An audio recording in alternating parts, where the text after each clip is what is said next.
Pour les violences, ce qu'on sait, c'est que pour une femme, être accompagnée dans une démarche de sortie de violence, c'est compliqué. Mon objectif à l'époque était d'avoir un lieu qui soit à la fois très professionnel et en même temps très accueillant, parce qu'il était totalement dédié aux femmes vulnérables et victimes de violences. Donc c'était extrêmement important qu'elles s'y sentent en confiance.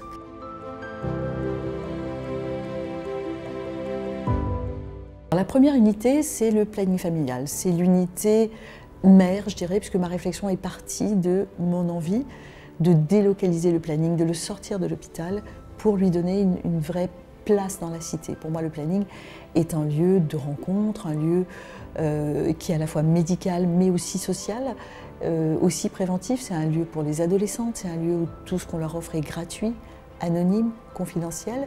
Donc elles n'ont pas peur que leurs parents apprennent qu'elles ont pris la pilule, qu'elles ont avorté. Donc pour moi, c'est un lieu essentiel de prise en charge et de prévention. Et c'est autour du planning que j'ai construit les autres prises en charge, en me basant un petit peu sur ce modèle. Et donc j'ai rajouté les violences. Et pour les violences, ce qu'on sait, c'est que pour une femme, être accompagnée dans une démarche de sortie de violence, c'est compliqué. On ne peut pas le faire toute seule. Oui, il faut être superwoman parce qu'il faut à la fois s'occuper de sa santé, s'occuper de son stress psychotraumatique, s'occuper des enfants, s'occuper de porter plainte, s'occuper de protéger tout le monde, de quitter la maison, d'avoir une ordonnance de protection, d'avoir un avocat. Enfin, c'est trop. Et il y a plusieurs audits qui l'ont montré. Donc, l'idée première qui vient, au lieu que la femme fasse des parcours compliqués, on met la femme au milieu et on met tous les autres besoins autour.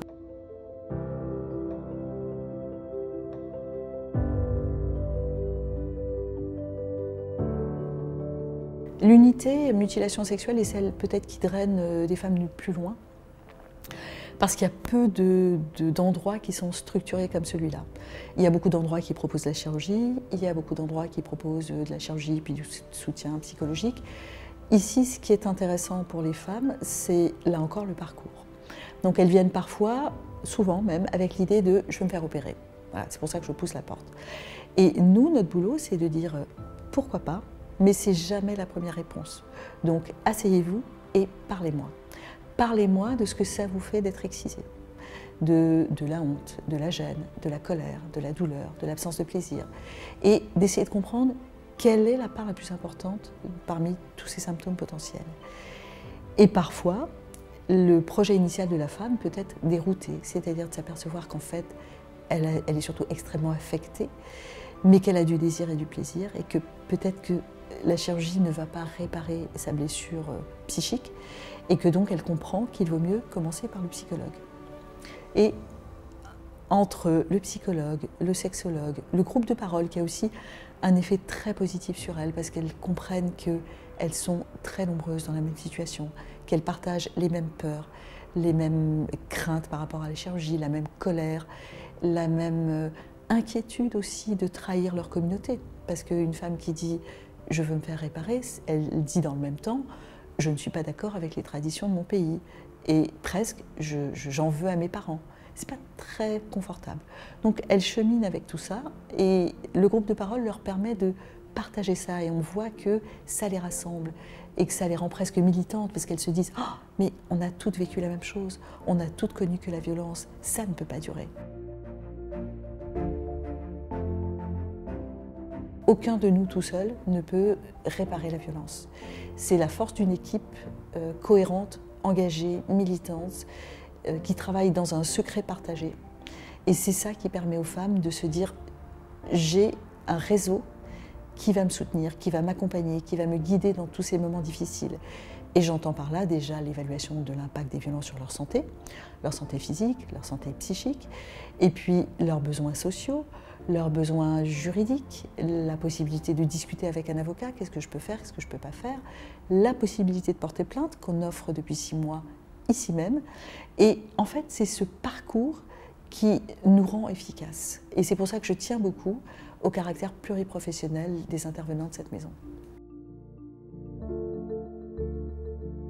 Le problème des violences, et ça c'est quelque chose On découvre quand on est médecin, et notamment quand on est médecin des femmes, donc, ou gynécologue ou sage-femme, c'est qu'il n'y a pas de niveau social, il n'y a pas de religion, il n'y a pas de milieu. Tout le monde est concerné. On a aussi bien des migrants que des avocats, que des médecins. Il n'y a pas de déterminant social. Moi, j'ai 2 ambitions, 3. M'agrandir, parce que c'est trop petit. J'ai vu trop petit, mais en même temps, j'avais pas d'argent pour faire plus grand, donc je m'en veux pas trop. Deuxièmement, sécuriser le boulot ici, parce que on continue à lever des fonds régulièrement pour payer les psychiatres, les psychologues, les ateliers. Ça nous demande énormément de travail, de lobbying, de conviction et de levée de fonds, qui n'est pas mon métier d'origine, donc peut-être que ça me demande plus de travail que quelqu'un d'autre. Et notre 3e souhait, parce qu'on a montré que ça marchait, parce que c'est une solution simple, c'est que d'autres villes se saisissent de cette proposition et construisent une maison qui serait la maison des femmes, ou de ce que vous voulez, qui serait plus ou moins proche de la nôtre. Chaque territoire a ses problèmes. Il y a peut-être des endroits où il y a moins d'excision, mais plus d'addiction alcoolique, par exemple. Toutes ces questions-là sont importantes à prendre en charge. Donc, en fonction du territoire, en fonction des besoins de la population, construire une réponse adaptée, complète et bienveillante. Et on sera très heureux.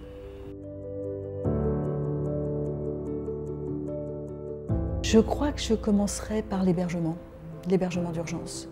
Parce que je pense qu'il y a un très gros frein, c'est de pouvoir être logé. Et qu'il y a des femmes qui restent parce qu'il n'y a pas d'autre solution. Et si j'avais une vraie baguette magique, en fait, je commencerais par sortir les maris violents, pour les héberger ailleurs et pour qu'on s'occupe d'eux. Parce que c'est toujours cette idée de prévenir la récidive, essayer de sortir les hommes de ce comportement toxique. Ils ont peut-être 1001 raisons d'être ce qu'ils sont, des agresseurs, leur passé l'explique peut-être, mais à un moment donné, peu importe, il faut que ça s'arrête.